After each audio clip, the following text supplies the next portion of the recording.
बिस्मिल्लाहिर्रहमानिर्रहीम। अस्सलाम वालेकुम। मैं हूं आपकी बात टीचर और आप देख रहे हैं मेरे साथ मेरा यूट्यूब चैनल बायो विद सुमा। तो बच्चों, आज का जो हमारा टॉपिक है एवोल्यूशन के चैप्टर से है, जिसमें हम पढ़ेंगे ह्यूमन एवोल्यूशन।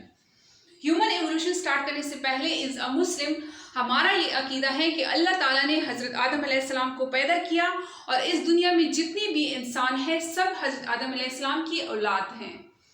हम इस ह्यूमन एवोल्यूशन पे बिलीव ही नहीं रखते। तो हम पढ़ते क्यों हैं? हम इसको यहाँ पे इसलिए पढ़ते हैं क्योंकि आप लोग के कोर्स में शामिल है और इनसे क्वेश्चंस आते हैं। तो आइए स्टार्ट करते हैं। ह्यूमन एवोल्यूशन स्टार्ट करने से पहले हम एक सेंटेंस लिखते हैं। क्या है वो सेंटेंस? ड्रायोरामा। ड्रायोरामा, ड्रायोरामा एक लड़की का नाम है। ऑस्ट्रेलिया गई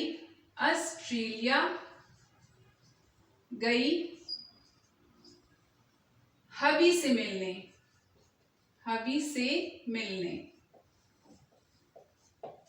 ड्रायोरामा ऑस्ट्रेलिया गई हबी से मिलने।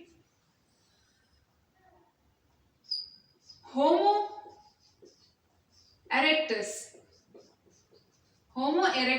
इरेक्टस इसके हस्बैंड का नाम है। नीदरलैंड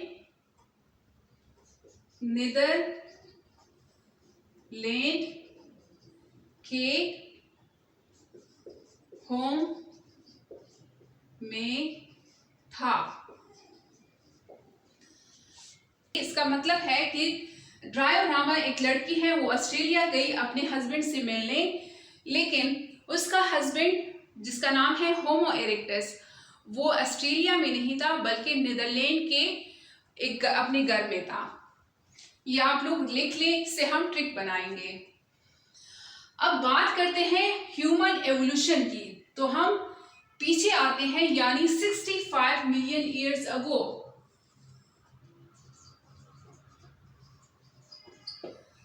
क्या हुआ था? Dinosaurs died. जितने भी डायनासोर्स थे सब के सब मर गए थे। क्यों मरे थे हमें कुछ नहीं पता, कि नेचुरल डिजास्टर हुआ था, क्या वजह थी कि सारे के सारे डायनासोर्स जो थे वो मर गए थे। डायनासोर्स ने 65 मिलियन ईयर्स से पहले इस धरती पे राज किया था 200 मिलियन ईयर्स तक। अब ये डायनासोर्स आए कहां से थे? ये रेप्टाइल्स है। इसका हम एक शॉर्ट रिकेप करते हैं। बात करते हैं हेल्डेन-ओपेरेन थ्योरी की। हेल्डेन ने क्या कहा था कि मीथेन, अमोनिया, NH3, हाइड्रोजन और वाटर वेपर आपस में मिलके क्या बनाया इन्होंने? मैक्रोमॉलिक्यूल्स बनाए, यानी RNA और प्रोटीन्स। फिर इन मैक्रोमॉलिक्यूल से सेल लाइक स्ट्रक्चर या सेल बना, और सेल पहले कौन सा बना? प्रोकैरियोट। प्रोकैरियोट्स में एंडोसिम्बियोटिक रिलेशन हुई और बने यूकैरियोट्स मिल के क्या बनाया? Multi cellular organism. Multi cellular organisms में पहले क्या बने? पहले बने नॉन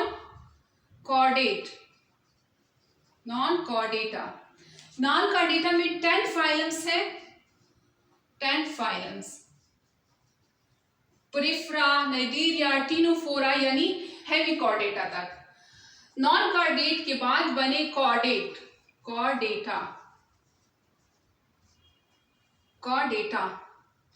कॉर्डेटा में 3 ग्रुप्स हैं, यूरोकॉर्डेटा, सिफेलोकॉर्डेटा और वर्टिब्रेटा। यूरोकॉर्डेटा, सिफेलोकॉर्डेटा और इन 10 फाइलम को मिला के हम बोलते हैं इन्हें एनवर्टिब्रेट्स। और कॉर्डेटा में एक ग्रुप है जिसे हम वर्टिब्रेट्स बोलते हैं। अब वर्टिब्रेट्स से क्या आए?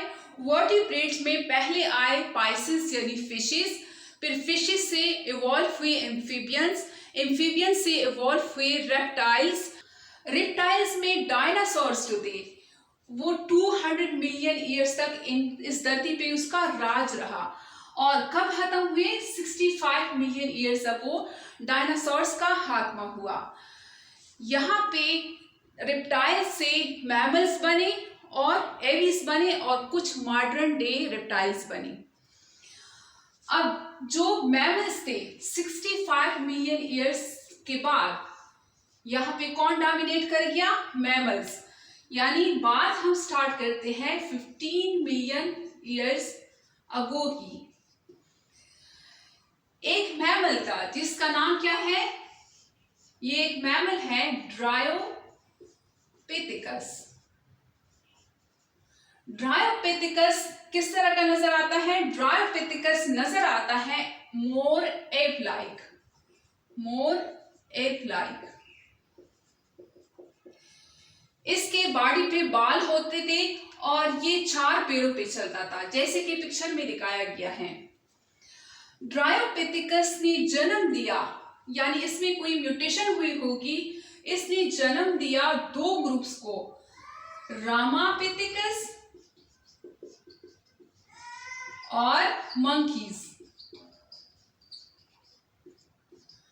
तो बच्चों मंकीज हमारे क्या लगते हैं? मंकीज जो है वो हमारे दूर के रिश्तेदार लगते हैं।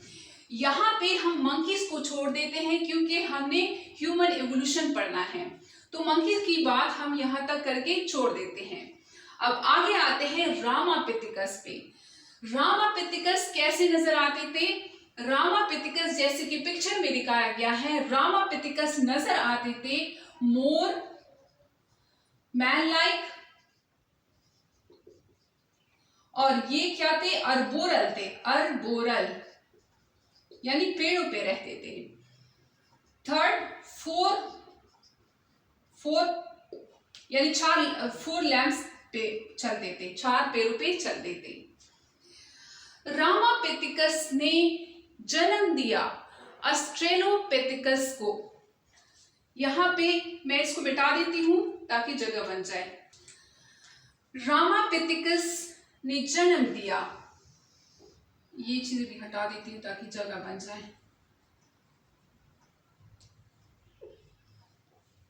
रामापिथेकस ने जन्म दिया ऑस्ट्रेलोपिथेकस को। कब जन्म दिया ऑस्ट्रेलोपिथेकस को? 3 to 4 मिलियन ईयर्स अगो। ये कहानी कहाँ पे चल रही है? ये सारा सीन कहाँ पे चल रहा है? ये सारा सीन चल रहा है वर्ल्ड के एक कॉन्टिनेंट पे, यानी यहाँ पे। ये क्या है? अफ्रीका। अफ्रीका की ईस्ट साइड पे तंजानिया और इथियोपिया के ग्रासलैंड में ये सारी कहानी, ये सारा सीन चल रहा है। अब आते हैं ऑस्ट्रेलोपिथेकस नजर कैसे आ रहे थे। ऑस्ट्रेलोपिथेकस चूंकि लंबे लंबे ग्रासेस होती थी, ग्रासलैंड में रह रहे थे, तो ये ऐसे ग्रास में से सर उठा के ऐसे देख लेते थे कि कोई शिकारी उसकी तरफ आ तो नहीं रहा। तो ये क्या हो गए थे? बायपेडल। और इसका कद कितना था? 4 फीट। और क्रेनियल कैपेसिटी यानी दिमाग इसका कितना था? 500 cc। और ये मोर मैन लाइक नजर आते थे। ऑस्ट्रेलोपिथेकस में डिफरेंट स्पीशीज थी, जैसे कि ऑस्ट्रेलोपिथेकस सपोज एक जीनस है तो इसमें डिफरेंट स्पीशीज होंगी। तो ऑस्ट्रेलोपिथेकस के मेंबर्स को बोला जाता है ऑस्ट्रेलोपिथेसाइनस। तो यहाँ पे एक बात कही गई है कि ऑस्ट्रेलोपिथेसाइनस में यानी इनके मेंबर्स में कुछ स्पीशीज जो थी वो आई 2 मिलियन ईयर्स अगो। यानी ऑस्ट्रेलोपिथेकस तो 3 to 4 मिलियन ईयर्स अगो आए थे, लेकिन इनकी कुछ स्पीशीज, कुछ मेंबर्स जो थे वो 2 मिलियन ईयर्स अगो आए थे। ऑस्ट्रेलोपिथेकस में एक स्पीशी है, ऑस्ट्रेलोपिथेकस में एक स्पीशी क्या है? A for Australopithecus afarensis, afarensis। ये है, इसमें है लूसी। लूसी, लूसी क्या है? हमारी grand grand grand grand grand grand grand grand grand माँ। जैसे कि पिक्चर में दिखाया गया है, इसका स्केलेटन मिला था और इसको 3D शेप दिया गया, और इसी लूसी को ही ये साइंस जो है मानता है कि लूसी पहला ह्यूमन था जो इस धरती पे आया। She is looking very pretty and cool, ramp पे वॉक करती हुई नजर आ रही है। ये कुछ इस तरह नजर आ रही थी।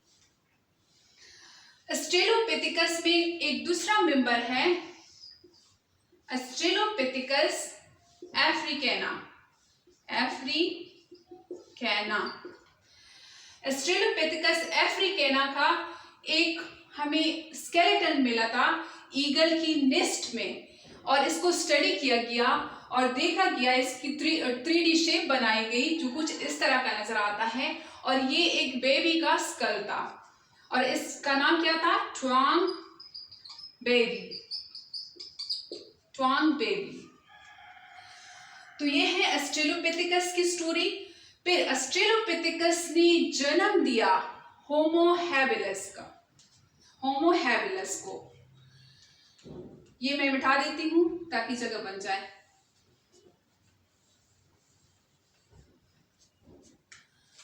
तो ऑस्ट्रेलोपिथेकस के बाद आए होमो हैबिलिस। होमो हैबिलिस जो थे वो कुछ ऐसे दिखाई देते थे। Homo habilis more man like थे, यानी इनको होमिनिड भी बोला जाता है, और ये क्या करते थे? टूल मेकर थे, औजार बनाने में माहिर थे, और इनकी ब्रेन की कैपेसिटी क्या थी? 650 से 800 तक सीसी तक इनकी ब्रेन की कैपेसिटी थी। और ये क्या करते थे? नॉट ईट मीट, गोश्त नहीं खाते थे, जस्ट ईट फ्रूट्स पे ही गुजारा करते थे। फिर होमो हैबिलिस ने जन्म दिया होमो इरेक्टस को। होमो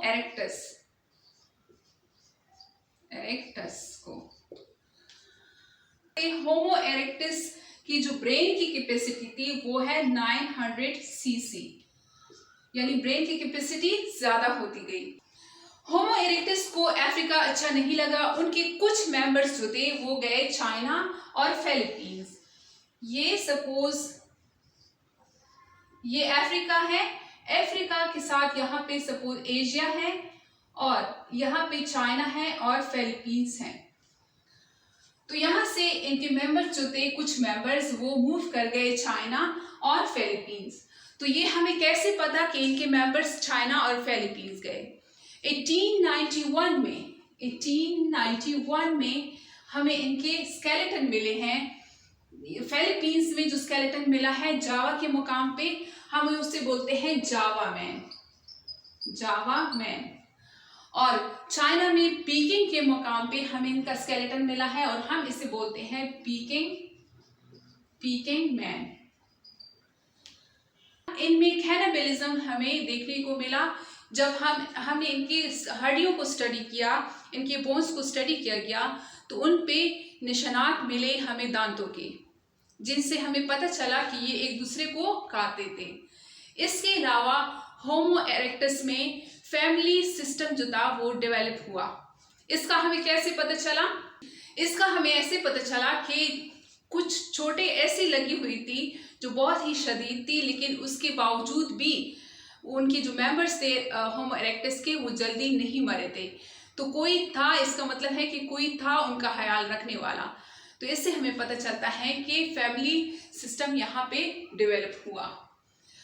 होमो इरेक्टस ने 2 ग्रुप को जन्म दिया। यहाँ पे होमो इरेक्टस ने 2 ग्रुप को जन्म दिया। अब इस ट्रिक को हम कैसे लगाएंगे? इस ट्रिक को हम लगाएंगे ड्रायोरामा ऑस्ट्रेलिया गई हबी से मिलने। ड्रायोरामा, Dryopithecus, Rama means Ramapithecus, Australia गई ऑस्ट्रेलियोपिथिकस, और हबी से मिलने Homo habilis, hubby Homo habilis. फिर सेकेंड टेंस है होमो इरेक्टस। होमो इरेक्टस यानी होमो हैबिलिस के बाद होमो इरेक्टस। नीदरलैंड, नीदरलैंड यानी होमो इरेक्टस ने होमो निएंडरथैलमैन को जन्म दिया। होमो इरेक्टस, नीदरलैंड से हम निएंडरथैलमैन के मॉडर्न, यहाँ पे आप लोग मॉडर्न ऐड कर लें, मॉडर्न, मॉडर्न होम में था। होमो इरेक्टस नीदरलैंड के मॉडर्न होम में था, यानी होमो इरेक्टस नीदरलैंड से निएंडरथैलिस और मॉडर्न होम से मॉडर्न मैन आया। तो ये एक ट्रिक है, आप लोग याद कर लें, फिर ये नहीं भूलेंगे आपसे।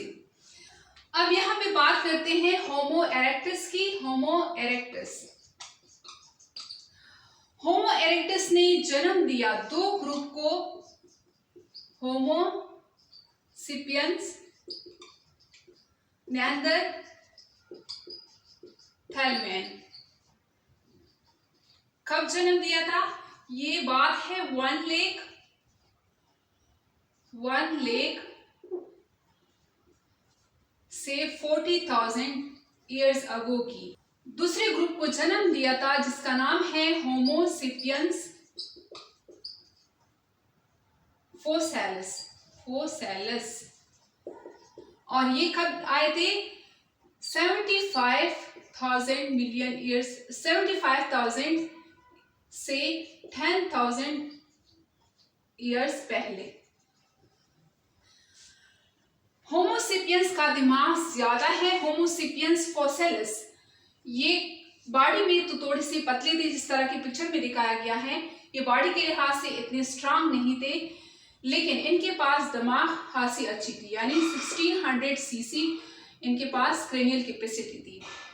और होमोसेपियंस निएंडरथैलमैन जो थे, इनकी बॉडी खासी अच्छी थी, जिस तरह के दिखाया गया है पिक्चर में, लेकिन इनका दिमाग जो था वो 1400 सीसी था, यानी होमोसेपियंस फोसिलिस से थोड़ा कम था।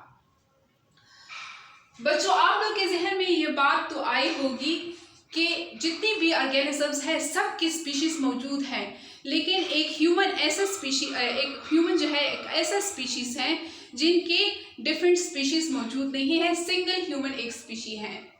तो ऐसा क्यों है? ऐसा इसलिए कि होमोसेपियंस फोसिलिस जो थे, ये जब होमोसेपियंस निएंडरथैलमैन गए अफ्रीका से यूरोप गए, तो ये इनके पीछे गए, यानी दुनिया में ये फैल गए। होमोसेपियंस फोसिलिस भी होमोसेपियंस निएंडरथैलमैन के पीछे गए और सारी दुनिया में फैल गए। होमोसेपियंस फोसिलिस के पास दिमाग ज्यादा था, उन्होंने अपने दिमाग का इस्तेमाल किया और ऐसे टूल्स बनाए, ऐसे तरीके अपनाए, जिसकी वजह से होमोसेपियंस निएंडरथैलमैन को शिकस्त हुई, यानी इनको मारा और इनके साथ मेट भी किया। क्योंकि होमोसेपियंस फोसिलिस ने जो होमोसेपियंस